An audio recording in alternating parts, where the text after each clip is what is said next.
Конечно, ощущение очень плохое, потому что неделю 3 раза по 4 часа лежишь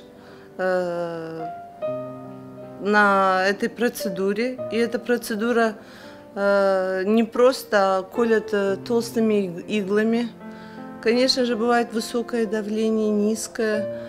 Иногда бывает такое, что я с Раздольного не доезжаю, приходится где-то в Евпатории или еще где-то вызывать скорую, чтобы понизили давление или как-то помогли мне.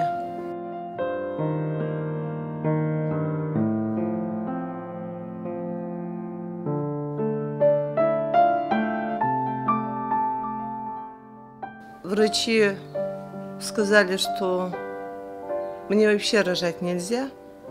Да, если даже я рожу, то во время родов я могу потерять жизнь. Ребенок может родиться недоразвитым, больным.